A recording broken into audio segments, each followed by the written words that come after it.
ایک بھلکڑ نے اپنے دوست سے کہا، مجھے 500 روپے دے دو، میں کراچی سے واپس آ کر تمہیں لوٹا دوں گا۔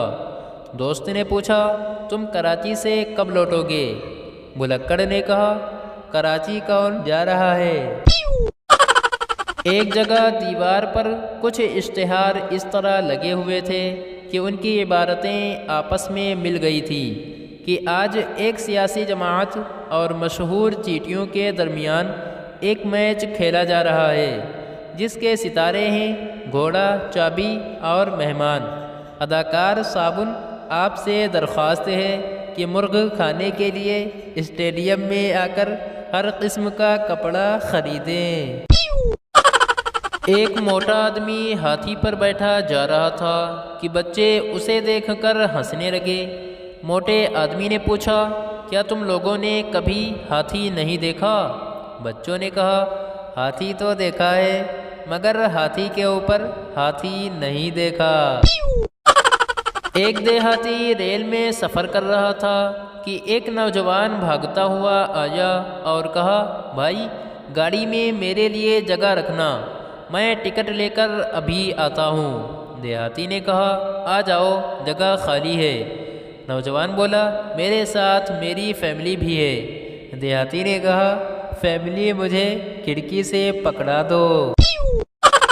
ایک صاحب رات کو چپکے سے پنجوں کے بل اپنے فلیٹ میں داخل ہوئے۔ انہوں نے پہلے باتھ روم میں پہنچ کر اپنے چہرے پر لگی ہوئی ان چوٹوں پر دوا ملی ہوئی پٹیاں چپکائیں جو یاروں سے دھینگا مستی کا نتیجہ تھیں۔ پھر آہستگی سے بیڈ روم میں داخل ہو کر بستر پر دراز ہو گئے اور یہ سوچ کر مسکرانے لگے کہ ان کی بیوی کو ان کی شراب نوشی کا علم نہ ہوگا، مگر صبح کو ان کی بیوی ان پر برس پڑی کہ رات کو تم نے پھر پی تھی۔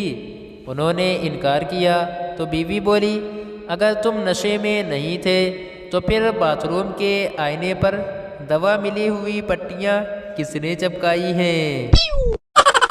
ایک چور کسی کے گھر چوری کرنے گیا۔ اتفاق سے اس رات کو ایک شخص اس چور کی بھینس چرا کر لے گیا۔ جب چور گھر آیا تو اپنی بھینس نہ پا کر بیوی سے پوچھا، بھینس کہاں ہے؟ جواب ملا، چوری ہو گئی ہے۔ چور کو بڑا غصہ آیا اور کہنے لگا، تم کو آواز سنائی نہ دی؟ بیوی بولی، بھینس تو بیچاری شور مچا رہی تھی مگر میں سمجھی کہ آپ کسی کی بھینس چرا کر لائے ہیں۔ پہلے دوست نے دوسرے دوست سے کہا، بھائی صبح کے واقعے پر مجھے بہت افسوس ہوا کہ بھری محفل میں تمہاری بیوی کو کھانسی کا دورہ پڑ گیا اور ہر فرد پلٹ پلٹ کر اسے ہمدردانہ دیکھنے لگا۔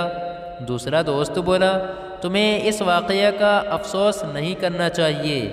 میری بیگم نے آج صبح نئی ساڑی پہنی تھی مگر کسی نے آنکھ اٹھا کر بھی اس کی نئی ساڑی کو نہ دیکھا۔